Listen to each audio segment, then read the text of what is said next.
Drama! Drama all the way. The drama of 3D modeling. So, the internet is filled with viral reels and memes about how hard it is to 3D model, the hard life of the 3D artist. So yeah, putting together this video was super hard. So many takes that needs to come together. So many things that I felt I needed to say and that I felt needed to make into the final cut. So here they are. So the main part of this video is me 3D modeling.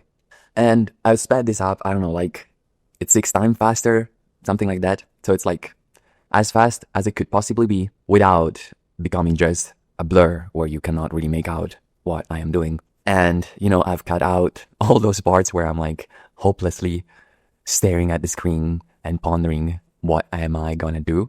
But I've not cut out the mistakes, the errors, the struggles, because this video is not just about demonstrating the technique, like the application of the technique, but it's also an insight of what's behind the scenes. So it will not be engaging, it will not be fun, it will not be entertaining, but it will be authentic. And then based on that, you will have at least something to make a decision about whether or not 3D modeling is for you. Now, the world of 3D is far, far broader than just 3D modeling. There's so much more. 3D modeling is one specific aspect of it.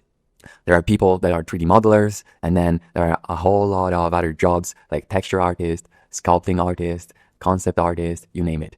All right, let's go. So I'm gonna rant for like a hot minute about one important concept about 3D modeling, and then we're gonna actually start 3D modeling.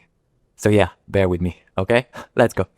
So in the previous video, we covered all the essential techniques, operations, and shortcut that you might need to start 3D modeling. And like I explained at the beginning of the previous video, seeing them in a vacuum doesn't necessarily make sense. And to really get a feeling of why they're useful and when to use them, you need to see them in action. At the same time, there is an aspect of repetition to 3D modeling that makes it so that if I had just started 3D modeling and called out the single operations as I use them, they would get so dispersed that it wouldn't make too much sense as an introduction either. So in the previous video, we covered everything systematically. So you got primed, so to speak. And today we are starting to 3D model with a specific target in mind. On screen, you have the famous Utah teapot that we covered also in a previous lecture. And in just a minute, we will switch over to a sort of voiceover style where I will just start 3D modeling and then I will sort of point out the relevant aspects of what I am doing. But before we do that, I wanted to convey this very important message about 3D modeling.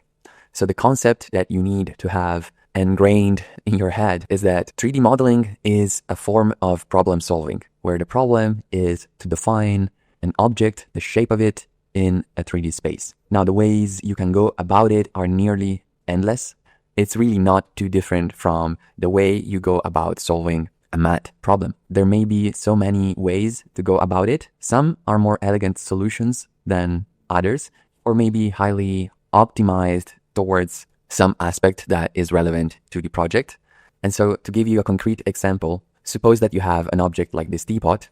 One way that you could go about it could be that you start from the bottom and you start to make a series of edge loop rings that are connected by faces. And then you work your way up by sort of extruding them and scaling them and so on. Or you could start, for example, from the top and go down. Or you could have a radically different approach. So for example, this one is an example of a slightly more elegant, more advanced solution where what I did was that I created a profile of the teapot, then I subdivided it to make it smoother, and then I revolved it around 360 degrees to create the shape. And so this approach is kind of more elegant because not only it takes way less time to do this, but also the whole thing remains non-destructive. So if I wanted to make some changes, that would be totally possible and immediate. So the way you go about 3D modeling is entirely personal. It's up to you to make a choice of what approach you want to take. And as you gain experience and learn more advanced tools, you will probably be able to make better choices and take approaches that are optimized for time efficiency, for computational efficiency, and for elegance overall. Okay, so let's start modeling. Personally, I am more of a coffee person, so we're not going to model the Utah teapot, but we will be modeling the Moka coffee maker. So this object right here is an icon of Italian design. It is a coffee maker, and I think it's such a great design, first of all. I think it's also way more fun than the Utah teapot. And also, I think it's great to 3D model because it has some hard shapes, some smooth shapes, some curved shapes. It has some small mechanical parts, and it has interesting colors and materials. So it makes for a great object to 3D model and train your skills on. So you get to train a little bit of all the skills that you need to be a successful professional in the 3D industry. And the erase is off. So right here, I am bringing in all the reference images. And already there's so much to say about reference images. So ideally, you would want reference images from as many perspectives as possible. It is not always possible. Like in this case, the reference images that I had access to were mostly from a side view and also from perspective. And now the problem when you have pictures, like photos, is that they are in fact in perspective. So they are captured through a lens and they're not from perfect side views or perfect point of views that really capture the true dimensions of the object. And so when you follow them, you always find yourself in this kind of situation where they guide your work, but at the same time, you cannot trust them 100%. Something that might be, in truth, flat on a plane, but it's curving maybe on the side, it may appear to be curving from the side view. You get all sorts of illusions that sort of confound you. And right now I am sort of establishing the size. So I've created a box, I've shrunk it down, I have activated some settings that allow me to measure the length in centimeters of the sides. I've scaled everything down so that it's roughly 20 centimeters in height, which sort of makes sense to me in terms of size for this object. And right now I have started to create some edges, sort of start to get the sense of how am I gonna approach this. And instinctively, I sort of started from the bottom and started from this big flat surface. And while I work a little bit, I'm going to tell you, so reference images are the bane of your existence. No matter how high resolution they are, they will never feel like they're good enough, especially when you're modeling something like this, which is what's called a hard surface modeling, meaning that it has some very geometrical aspects to it. There's some sort of like harmony and proportions that needs to be respected. When you're in a situation like this, when ideally you would want what's called a blueprint or a technical drawing. But yeah, so you have to deal with what you have. And so I think this is also a good example of a case that is true to what the average experience of 3D modeling is that you have to make do with whichever references you have.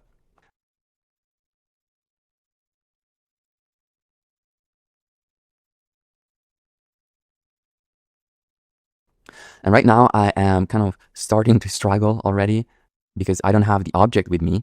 And also I've never really spent any time focusing on the small details of this object, right? Although I have been using it for so many years, I have had access to this object throughout my life for so much time.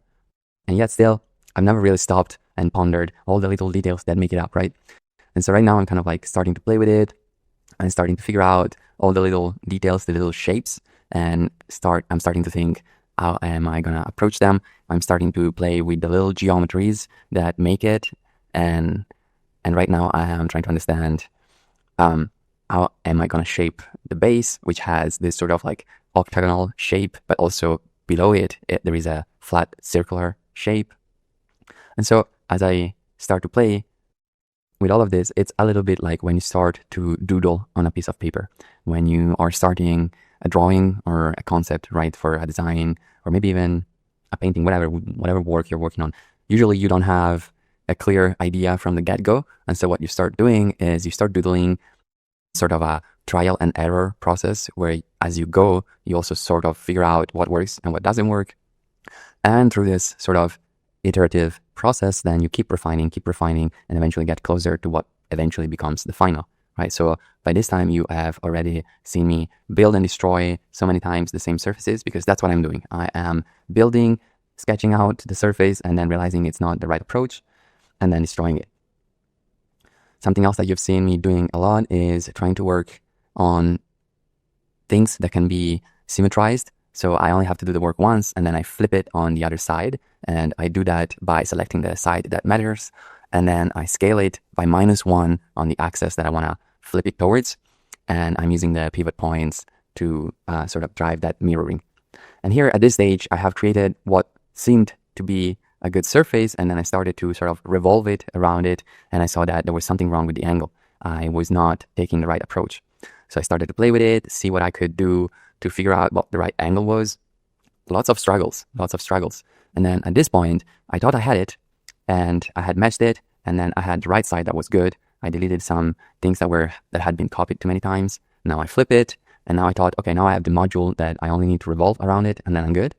And so I started doing this, and you will see in a moment that the bottom shape starts to emerge. But then, spoiler alert, I get to this point, and I start looking at it, and there's something that starts to bother me.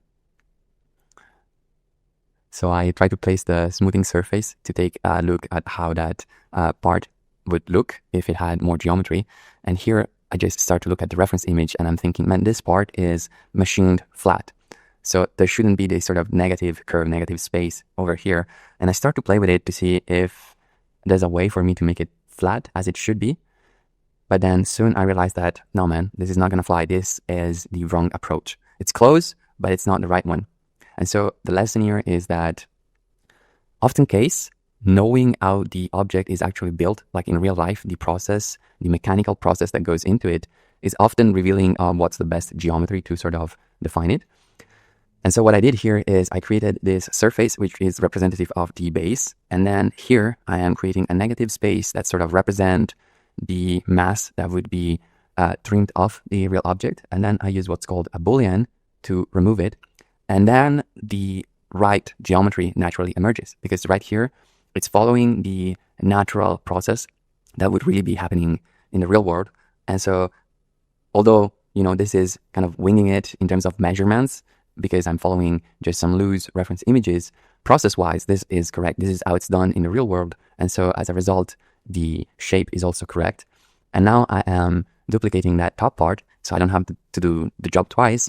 And then I'm starting to figure out how I am gonna recycle that in the bottom to create the flipped side that is at the base of the coffee maker. And so when you've seen me selecting multiple meshes at the time, I was pressing C. So C allows you to sort of have this brush that selects multiple faces at once. The operation that you see me doing a lot is duplicating, rotating. Very briefly, I did a breach edge loop that allowed me to connect the top and the bottom to create the flat face. And now that I have sort of like the bulk of the shape, and I have, kind of understood that the way to go about this is through Boolean subtractions, now I'm starting to create all these extra negative volumes that I am using to really shave off material. So this cylinder, I am using it to shave off the bottom and the top. And right now I'm bringing myself the reference image a little bit closer, because I'm trying to guess what's the right height for this to be to make the trim. And so the way I go about it is actually creating the next part, the one that is going to connect to. And then I'm using the cylinder that is actually going to shave off the part to make the cut.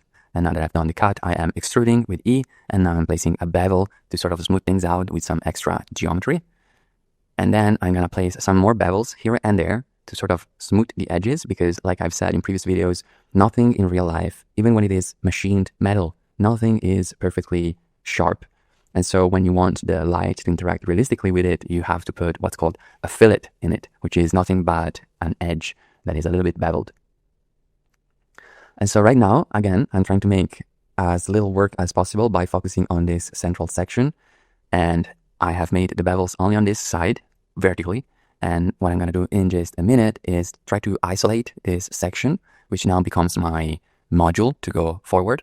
And then once I have it and I'm happy with it, in just a moment, I'm going to delete the rest. I'm going to select everything else and delete it. And now I have this, and I have my pivot at the center, at the origin, and I've duplicated the good part again. And now I have the whole shape that just works. And as you can see at the bottom, we have an end gun with that circle face that is connecting everything else. That is perfectly fine. Not only just because it's the way to go, but also because it's out of the way. And just now you saw me once again using C to select multiple faces at one time. And now I've duplicated the object and I'm going to recycle it to do the top. So as I've mentioned before, there's an element to 3D modeling that is all about repetition, which is one of the reasons why we're seeing this at a higher speed. And it's already hard as it is. You don't need to make it any harder. And so you want to try to work as smart as possible, although it's not always possible. But yeah, try to do the least amount of work that you need to do and just recycle stuff. If you have done an operation already, just see if you can reuse it. And right here, I have created, the same process basically. And now we have the top with some extra bevels to make the connection. And now I have created this giant cube to make the top shaving. And I'm going to make a boolean, and I'm going to use the boolean to remove the top. And right here, I am creating a little bit of an edge because I just want that part, but I'm looking around it and I'm not quite satisfied. There's something that bugs me. So the reference image that I have way in the back, the one with the black background, is I think a 4 cups coffee maker, whereas the one that we're 3D modeling should be something like a 6 cup. And the difference is that they have different proportions between the top part and the bottom part. And the 4 cups doesn't have a proportion that I particularly like. I think that the right one, the best looking one is the 6 cups. And so that's what I'm trying to sort of eyeball here to make the 6 cup model, although I'm using the 4 cup reference image. And all that it's changing, once again, are just the proportions between the top and the bottom. And right now I have rotated the whole mesh, the whole geometry on the side because I am approaching the part of the beak from where you pour the coffee. And at this point, another struggle begins because this is a very hard part to do, especially because we don't have a clean side view of it. Even in the reference image with the black background, the whole coffee maker is kind of like at an angle skewed towards us. And so we really don't have a clean line of sight to it. And so the way I'm going about this is that I'm starting to create edges here and there in space to sort of create a scaffolding for it. And right now I'm repositioning my reference images because I need to work from the side a lot right now. And so they're kind of in the way. And like I was saying, right now, all those edges are once again like the concept of the doodle. You start to doodle, except you start to do that in 3D space. And you start to sort of sketch out where lines might be so that you start to get a sense. And then you iterate over and over. And that helps you create cleaner and cleaner surfaces. And then usual process, build, destroy, build, destroy. So right now I am focusing on this part and I am interchanging between edges and faces because the two offer you 2 separate approaches to 3D modeling. Sometimes it's easier to work with faces. Sometimes it's easier to work with edges. And also, as you can see, I am moving around a lot. That is something that you're supposed to do. You don't want to be stuck into one point of view for too long because working in 3D space, but on a 2D screen is tricky by nature. And so you're going to get yourself quickly into trouble because you think that something is in some place and then it's not. Like, for example, right now I am moving in top view because that thing needs to point outward, not inward. And I rotate around it a lot because you need to see it from multiple angles. And right now, a brief moment of respite. I am super satisfied with this surface. At this stage, it feels like it's so clean. It's so good. Like I've nailed it. And as you'll see, it's only going to last for like a few minutes. And then again, the struggle begins. And so the process of 3D modeling is just like this. You have all this constant struggle. And sometimes you have a situation like this one where you don't have the best resources to go about the project. You don't have the object with you. You don't have good references. And it's a surprisingly complicated object. It's well, more than complicated. Maybe the best word to describe it is complex, despite it looking simple. And here's another lesson that often case, the objects that look simple and super clean and super sleek, those are the most complex because a lot of work went into making them just perfect. And so here I am once again iterating how the struggle of 3D modeling goes about, that you work, it gets stressful, and then here and there you have moments of joy where something just clicks in, it looks right, it's super satisfying, and then the cycle starts again. And all the while here I have built basically the beak of the coffee maker. So far is looking good. And right now I am starting to look at this geometry, and in previous video we learned about topology and topology flow, and right now I'm starting to think, how am I gonna reconcile them? Because the beak is coming down at an angle, whereas the top geometry, the geometry of the top part is coming up basically vertically. And so something needs to happen in how the edges and faces are designed so that they can merge together and speak to each other. And so here I am starting to build all those sort of draft lines on the mesh. And one option that you are seeing me use a lot is the solve edges and also the command K for knife. So with the knife, I sort of freehand draw, like just now, vertices and edges on the surface.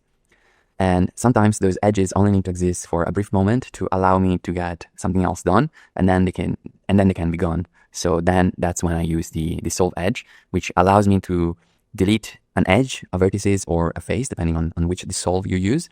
But it sort of then uses the neighbors, faces, edges, and vertices to keep the geometry intact. And it sort of just like simplifies it. It gets the edge that you don't need out of the way, but keeps the geometry as intact as possible. And so in the meantime, I have made this side cut now, and in just a moment, I will start to understand which part of the mesh is going to be the leader and which one is going to be the follower. And what that means is that when you have two meshes, two topologies merging, there will be one, in most cases, that adapts to the other. And right now I am kind of like seeing what I can do to kind of get that curved beak right. And now I am starting to align the geometry and starting to finally connect it. Okay, so as you can see, the top part of the coffee maker is the leader. It's coming up straight. And then at this stage, I have decided to have the part of the beak sort of like move around to match the top of the coffee maker.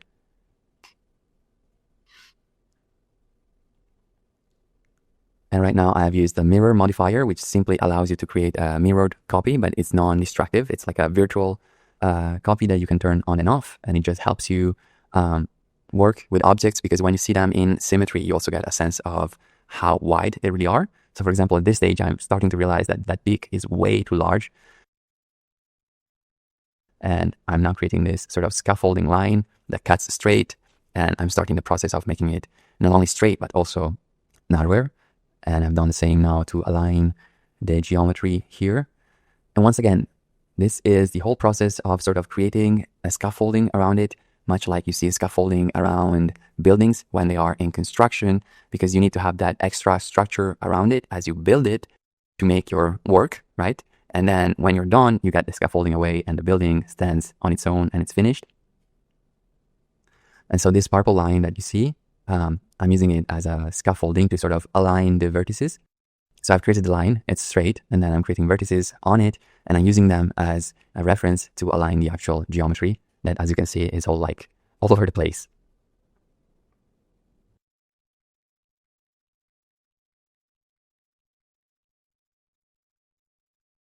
And so the work continues, and what I'm using are all the commands that we saw in the previous video, although we saw them in a vacuum. So I'm using Ctrl+R to introduce edge loops and extra vertices. I am using X to delete faces. I'm using box selection or C selection to sort of select multiple objects at a time. I am using G to sort of slide vertices around. And then one option that I'm using a lot that we have not really yet covered is the snap, which I am triggering with a shortcut that is Ctrl. And so when I press Ctrl, while I am moving something, it sort of activates this snapping tool that allows me to align something perfectly to something else. Like I want to align a vertices from the real geometry to something that is instead used in my scaffolding as a guiding vertices. And here, once again, like I keep doing this process of creating guidelines like these ones. And then I subdivide those guidelines. I create like anchor points on those guidelines. And then I use them to sort of attach the real geometry to it. And the way I'm doing it in most cases is through M, which allows you to merge. And I'm using merge last. So that will bring the first vertices that I selected to the position of the second one I selected or the last one I selected. And then it will merge them into one. And so this way I have created a flat surface, and now I am sliding the vertices, sort of massaging the topology so that it flows a little bit better. And I'm hopping between global, normal, and local gizmos because this is a surface that is at a weird angle. And it's kind of really hard to work with surfaces that are not aligned with the planes of the world. So it's really hard to make things straight. And so that's why the whole process, the whole technique of creating for myself scaffoldings and tentative constructions around the geometry so that I can have some extra support to find the right spot for the mesh to be in. And right now I have almost finished to build the beak. I'm trying to get some temporary thickness to it so I can get a sense of how the geometry is playing along with the rest of the body. And I'm hopping between shaded flat and shaded smooth to get a good sense of how also the light is, going between it. And here I am cleaning a little bit some extra things that I noticed happened along the way. Sometimes you get busy working, very focused, and things happened and you don't realize that you haven't undone a command that has messed things around somewhere else in the mesh. It happens all the time. And so I cleaned it up and now I've moved on to creating the lead. And now that I'm watching this back at like 7 times the speed that it actually was done, and I've cut out all the pauses, all the moments that I just spent just staring at the screen, the struggle that went into it is much less pronounced. I thought it would be much more evident, but all of this was quite a struggle. It's always a little bit stressing to go, like right now I just realized that there is a small curve to that surface that shouldn't be there. And so I'm creating, once again, a guideline to sort of flatten it out. And it's kind of stressing to have to, constantly fix things, realize that you did so much work and then the approach was wrong and it didn't really pan out. And this, is happening because, again, we don't have the object, we don't have the best references. And also this is not an easy process because it's a hard surfacing modeling of an actual object. So when you're modeling organic things, you have much more room to get away. Like when you're modeling a creature and you're sculpting it, there's so much more chaos to it that you might get away with a little bit more of imprecision. Maybe it even adds to the realism. But when we have highly geometrical objects, they're either correct or they're not. So now I have moved on to the top of the handle, and the approach that I'm taking is the one that you saw at the very beginning of the video with the teapot, where I'm trying to create the profile of it. And then my plan is to have it revolve around. And so that's what I start to do. And then at this point, everything is looking fine. And I'm thinking, oh, well, this part, I'm going to get it done easy and fast and painless. And I am so much in for trouble and I don't even know about it. So I have done this part and so far so good. And now I center it because I have to create that little sort of elliptical shape about it. And I'm feeling confident because I'm like, well, I'm just going to create a big sphere and then I'm going to cut out that sphere and I'm going to do this in just a moment, like right here. So I'm like feeling confident about my approach. I'm going to create this sphere. I'm going to cut it out. I'm going to scale it, make the shape. And then I'm going to use the Boolean process that has served me so well so far in this project. So my plan here is to create this shape and then extrude it forward. And then I'm going to use this to cut out the shape and then basically keep the intersection of the two meshes and sort of have them merge together. And so here I start the work site for that operation and I start to make my extra geometry and I'm like creating all these things that will later on help me to connect the 2 points. And I'm also feeling good because, they matched in terms of geometry. They had a good match. And so I've done my cut. And I already know at this point that I should have way more horizontal geometry. Like if you look at the mesh, it has a lot of loops that are vertical, but not so many that are horizontal. And that is not ideal. It's not really good. But I am hoping that being such a small part, maybe I can get away with it. And so right here, I have matched, the connection points, and I am about to cut the actual sphere and then start the process of merging them. I'm just making the extra edge loops that I need to have everything matching correctly. And I do so also at the top. And then the technique I've been using all the time, I am deleting the thing along the mirror axis and then I plan on mirroring it back. And right now I've started the process of joining the two shapes. And at this point, it feels like everything should go according to plan. I remirror it back, I merge everything, it's looking fine. And here I start to realize that maybe I went overconfident into it. And I'm starting to realize that probably I should have had more horizontal edge loops. I thought I could get away with it. I'm still pondering if I can get away with it. And I'm creating some, but also I am like thinking, well, like, let's see if I can fix it without having to redo the whole process from scratch. I'm trying to weigh my options here. In my head, I'm thinking, well, it's not a major detail. The whole piece is not even like a portfolio piece or a production piece. It's nothing that needs to be actually realized. Here, I realized that the offset, the pivot point was off for some reason. Something moved. Again, things happen while we work and you don't notice. So what I did is I recentered it, and we're gonna see soon how to do that. But basically, you sort of like hop between the pivot point and the 3D cursor. Anyway, I got lost. So I was weighing my options, and I got to this point, and I'm like, it doesn't look good. What am I gonna do? Am I gonna trash this? Am I gonna salvage it? It looks bad. It looks really bad. This is not how it's supposed to be. But then I'm gonna try to salvage it. And so what I'm doing here is that I am realizing I totally missed this ellipse shape. It's not correct. So I'm, playing with it to sort of reshape the main one, sort of scale it a little bit better, like this one. And then I'm gonna remove some extra loops, and I'm gonna use this process of dissolving to sort of simplify the mesh and have it find sort of its own way. And then here again, I'm creating my main module with the plan of revolving the rest. And now I'm previewing with a different matcap color to realize how bad actually the situation is. And it's not tragic. It's not tragic. Like, the good news is that this can kind of work, although it's not perfect. If this was a production work, or this had to be, a final 3D model, of course, a lot more work should go into it. And I'm going to say a little bit more about that in the end. But, at this stage, I'm like, okay, this for the moment being, it's okay. It's okay for it to be like this. It's not too off. It's not perfect, but it's also not too off. We can work with it. And so I end up keeping it. And now at this point, I've been modeling for quite a few hours. The fatigue is starting to come in. What I've done right now is I went into the top view, and then I've pressed 5 on my numpad to rotate clockwise. So I'm looking things from the top, but also from a view that works well for me. And right now I'm doing this part of the lid that kind of connects, or better covers the lid from the top and covers the beak. And, the struggle here is to get the proportion right, to kind of like guess it. And I know that it's a bit too wide, and I'm trying to figure things out, how to fix it, because I'm realizing that the beak below also is too wide. But then again, so much work went into the beak already that I'm feeling a little bit like, oh man, am I going to have to redo this? And so it's hard. Psychologically, it's hard to, have to accept the fact that you have to take something and just redo it.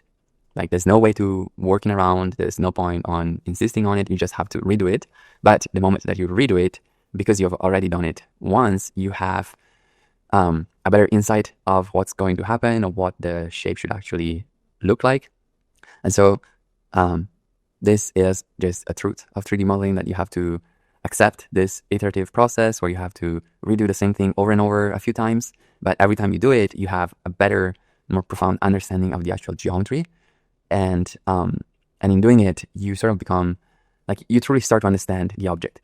Because as long as you just observe it, but don't go through the process of trying to recreate it, there are so many aspects of it that your brain just, gives for granted. And so right here, I am kind of like struggling a little bit, because I know that surface needs to come down flat, but also I'm tired, and also there's, it's kind of an odd geometry right here to have planes. It's kind of hard to have good quads. And, there's that point that is just stubborn and want, that there's that cut over there that won't flatten out. And right now I'm using a proportional editing to sort of bring the rest together, and I'm hiding a good part of the top so it doesn't get affected. And I just move the relevant part. I kind of fix it with this proportional editing so that now the top is matching. And then I start to match the geometry of the lid with the part of the beak of the lid. I don't even know how to call it. But yeah, here once again, I go through the process of figuring out how to sort of redirect the flow of the topology so that the two meshes can come together and reconcile. And as you can see, I left that part of the beak of the lead right there suspended for a moment, because actually now that I'm gonna introduce more edge loops, that is gonna provide me with the sort of real estate to actually solve that problem. And so there was no point in solving it earlier.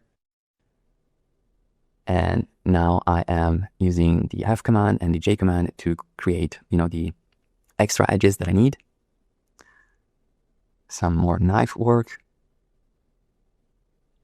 And again, in this case, the lead is kind of the driver, the leader in terms of topology, and this part is the follower. And now I flatten things out, and here there's no good axis of rotation to kind of like rotate it perfectly, but I have solved this way in a way that works for the moment, the problem of having that surface flash. And now I'm merging the middle section in a way that is good enough, and I have solved the lead. And this is actually, although it's sort of raw in terms of approach, it actually works. It works pretty well. And so that ends up being unexpectedly pretty close to the way it would actually be, the way it's supposed to be. And here we start finally the curved element of the 3D modeling. So this is what I was talking about. So here we have an element that is more organic. You have more rounded shapes. And because of this, there is a tiny bit more room, wiggle room for it to be, to still pass as correct. And so what I'm doing here in terms of approach, rather than starting with building faces right away, I am building edges, and I'm using the subdivision modifier to have them curved already, so I know exactly how they will fall. And what I'm doing is I started from a single vertices, and I keep extruding it. And then when I need a clean break, I duplicate it and start somewhere else. And it's black on black, so it's kind of hard to see, even when I'm doing the work. So every now and then I use A to highlight everything orange. But basically what I'm doing is I'm keeping count of exactly how many vertices I am using. Especially here, I'm already planning how they're gonna meet. So I already, align them so that I know that I will make a quad here and a quad there. And especially these two lines, you can see what I'm doing, that I am creating vertices that will match, that already have the correct number. So all I'm left to do later on is connect the faces and sort of like have the surface come together. And right here, I'm starting to bring things out on the Z-axis to have some thickness. And ideally here, we would like to have like a reference image also from this point of view, so we would know exactly how thick it is and how it curves. And here I've started to match the faces. And as you can see, because I've done my planning, the face is pretty much straightforward. I'm just going in and filling the gaps, and it all matches up. And this is like the good part of it, that you made your plan and now you're just executing it. There's not too much to figure out. You're just connecting things. And here, because this line comes out, I had to save, the planning for this specific moment, and now I have connected them. And it's not a big deal, it's totally okay that I left this part suspended, because really not a problem to connect them.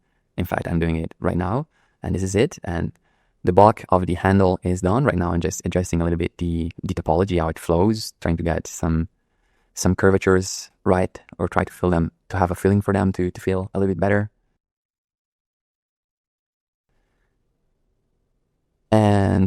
And then I'm gonna, start to work on the thickness of it. And right here, I'm struggling a little bit with having things merging with the mirror modifier. And then I realized I had it in the wrong order. So remember, it happens that you don't notice it. And that's a good thing of non-destructive workflows, that you can swap things around on the fly. I had my mirror modifier coming after the subdivision, and that was just wrong, because I needed it first to mirror the thing, and then the subdivision is taking into account also the mirrored part. And so right now I am struggling a little bit to find a thickness that feels right, because I just have to highball it. There's no way for me to know precisely how it's curving. And, I'm just playing with it until it kind of like just looks right and feels right. For example, here, this part, it should be much more rounded. It's obviously not correct at the moment. So I am sealing it. I'm inserting some faces to close it nicely like this. And then I am trying to get this thing a little bit more like rounded as it feels like it should be. And so there's a lot of 3D modeling that is also about just, fitting it. Does it feel right? Does it look right? And I keep playing with it. I'm smoothing it here and there to see which moves brings it closer to what actually feels right. And now I'm pretty happy with the bottom. I'm not still entirely satisfied with the top. I think it should be a little bit wider. So I move it around and I save a lot. That's another thing. Big lesson. Keep saving, save all the time, because the work is already as stressful as it could possibly be. You really don't need, the software to crash on you and then you lose hours of work. That's when you really can have a mental breakdown. And here I am filling in this kind of like part that goes in, it's more of the same, super repetitive. Select an edge, extrude it, bring it close to the mirroring axis so it kind of like finds its counterpart, and more of the same, adding edge loops, adding the geometry. And I think this is really a good part that exemplifies what difference a reference image can make. So like from the side view, it works quite well because we had a reference image that we could model it against it. And although it's not perfect, although it's in perspective, it's not a perfect blueprint, it's not perfect measurement, it still kind of works, and it's still way better than just trying to guess it. Whereas when you look at, from the thickness side, it really doesn't work that well. It's totally guessed, and it would take a lot more playing around to find the actual shape that works well. And right now I'm starting to think and guess how this thing actually meets the part of the coffee maker, because the outer surface is metal. It's clearly machined. So, there's a change in material. So probably it's getting really, really close, but they're staying separate. And I can kind of see from the reference image that there is a tiny bit of space. So I know it's not flush. It's just kind of like matching it, but not perfectly. I'm saving a little bit more, and now it's time to sort of create that extrusion over there that sort of creates the inside of the handle. So the handle is made of plastic, but it's wrapped around a piece of metal that extrudes from the body of the coffee maker, and then it actually goes inside as the sole of the handle, like at the center of the handle, to have the structural, hardness to support the handle.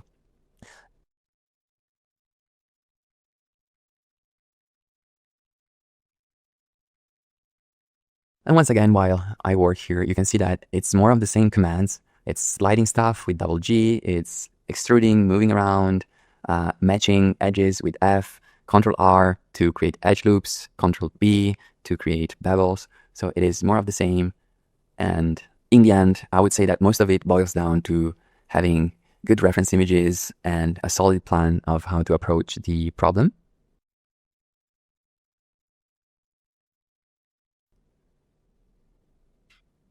And while I work some more, I'm gonna say that, so this kind of object right here, it's coming along fairly well.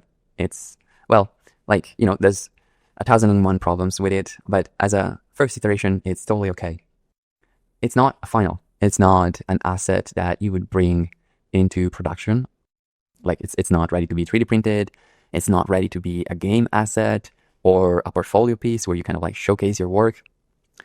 But at the same time, it's a good first iteration, because what you would do after, once you have the 3D model, is that on another day, when your mind is kind of like refreshed from the strain of having to put this together, you can go back and redo it. And, once you have a 3D model, even if it's not perfect, even if it's flawed like this one, it acts as a sort of reference image of its own. Now you have a 3D model underneath that you can kind of check things against. And so by having your 3D model underneath and doing a new 3D model, it kind of like compensates for not necessarily having the greatest reference images. And that is fundamentally what allows the second iteration to be way better than the first, because not only you went through the trouble of getting to know intimately the surfaces, every single face of that object, but you also have something that is actually in 3D, so it's better than a flat reference image underneath, and it kind of like, supports you in the process of redoing the whole thing. Cool, so while I was talking, I made that little mechanical part. Not too much to say about it. I definitely I'm super tired at this point of the 3D modeling process. I left so many faces open and unresolved in that little hinge piece. And right now I'm modeling more of a placeholder for that valve. That is a pressure valve for the air to come out of the coffee maker when you put it on the fire. And right now I'm just modeling a sort of placeholder that will roughly stay there until the next operation. And we're very close to the end, and I'm starting to tidy up the house a little bit. I'm merging some meshes. I am merging the meshes based on mostly sort of material-based logic. And now I have rotated the whole mesh again so I can kind of have a good plane to put this on. Something happened while I was rotating. I realized it was off axis, so I corrected it. And now I'm kind of like really eyeballing where more or less that thing should be. And now, as a reward to the eyes, I'm kind of creating some placeholder materials. Like really, I'm just creating fundamentally just these slots. I'm replacing the principle with a metallic BSDF to create the metals. And then I'm using a principle to create the red paint. Really just, making some slots to have the colors. And I'm assigning them by selecting the faces and then clicking on assign in the bottom right. And then I'm creating some plastic for those parts, just again, so that it starts to come together. I have not even assigned all the correct faces to the correct materials. Just, like a little moment, a little victory to have gotten so far. Okay, so we are at the end of this extremely long, extremely difficult video. If you watched it all, you are phenomenal. And I really hope that you got value out of it, out of watching the whole process of this 3D model sort of coming together. And I also hope that you got value and insight from the authenticity of the video, of not cutting out the part where I struggled, because that is something that is very, very real. On that matter, I will say that I had not modeled this object before. And so when you approach something new, you will always experience to some degree something like this. Also, I have not been modeling something from scratch like this for a good while. And so I will also say that the more you do it, the more your mind kind of get into the right space to do that, and you don't make as many mistakes. And definitely, like, I noticed that between when I started and when I finished, some things kind of came back to me. Once you learn it, if you don't do it for a lot of time, maybe you get a little bit rusty, but then it comes back. And also, I've been thinking about it, and this is actually one of the hardest things that you can do, to try and recreate with very, very bad intel a real object and have to try to make it look as good as the real one. This is super hard, especially with hard edge stuff. It's much easier to create something that doesn't exist rather than recreate something and have it match exactly. Because when you're creating freely, there's no right or wrong. I mean, does it look good or not? But you are not measuring the 3D model that you are designing against something that is factual. Anyway, as I was editing the video, I kind of felt like the commenting went away in a blip. Like, I thought I would have time to say many more things. So I wanted to remark maybe 5 major things just to make sure that you get the absolute most out of this very intense video. And so here they are. Number 1, sometimes you will take an approach and then later on you will realize it's not the right approach. And the best thing is to scratch it. And it's psychologically very hard to do, but it's the best option. It's better to just start from scratch with the right approach rather than keep spending time fixing something that will never be right. And the proof is that when I got the right intuition here, it took a second to do all the work that I spent half an hour trying to get right, and that would have never worked out. Number 2, save. Save as much as you can. Keep saving. To save is Control S. You want to save and save until it becomes an automatic action. I don't know how many times I have automatically saved with my hands without even thinking about it, and that is your lifesaver, because I guarantee you that if you have been working so hard on a model and then the software crashes or the power goes out and you lose your work, then you're gonna have a mental breakdown. It's the worst. Like, it's gonna kill your day. Like, you might as well stop working that day and we'll have to come back another day because it's gonna mess you up. Okay, number 3, recycle things. It's already as hard as it can be. Don't make it even harder by trying to do more work. If you can mirror it, mirror it. If you can duplicate it, duplicate it. Find all the possible ways to recycle the work that you have already done and that it's good, because 3D modeling already takes so much time and so much effort. In fact, at one time, I had the opportunity to talk with a team leader at Industrial Light and Magic, which is the visual effect company that was founded by George Lucas from Star Wars.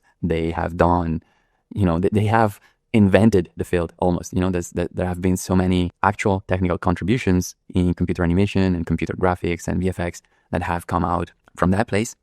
And this person was telling me, in terms of techniques, I expect of a junior to know more or less just as much as a senior. What the senior will have is that they have access to basically what I've just said, like assets and techniques and shortcuts that they can reuse to make sure that the work is done faster and in the best way possible and in the most efficient way possible. Now, of course, there's so much more to being a senior in the field. Don't get me wrong, but actually being able to reuse good work is a thing. So here's your point.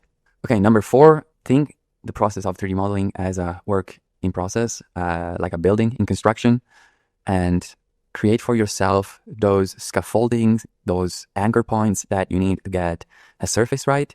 It's part of the process. At least it's part of my process, and it has always served me well to sort of create all those little things that they are there only to get the geometry right, and then, they serve their purpose and they can disappear.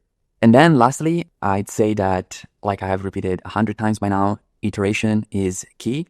Not only while you're 3D modeling in the sense that you build and destroy stuff, but also in terms of like versions of the model. This model that we have right here, it's starting to get together, but it's by no means finished. But having this, it's a good starting point, because if now I go in and do it all over again, I have a much better sense of what problems I am going to encounter and what will work and what won't work. And also at the same time, this in and of itself functions as a sort of scaffolding underneath that I can hide or unhide and help myself with it to construct a better, cleaner topology and a better, more refined 3D model. So iteration is the key. Okay, and now it's your turn. I'm going to share this image with you. This is another coffee maker from the same brand. I'm not saying that it is easy, but I would say that maybe it's an easier starting point. So I invite you to challenge yourself into trying to recreate this. This is also a beautiful design, very beautiful materials. And I think that maybe later on we will take a look at how to create those materials. And of course, we will also keep working on the coffee maker that we just built. And we're going to use that to learn things like UV mapping, procedural PBR materials, and texture mapping, filming, animation, so much more. This is going to be an asset that we will use for a moment now. So yeah, go ahead and I'll see you in the next video.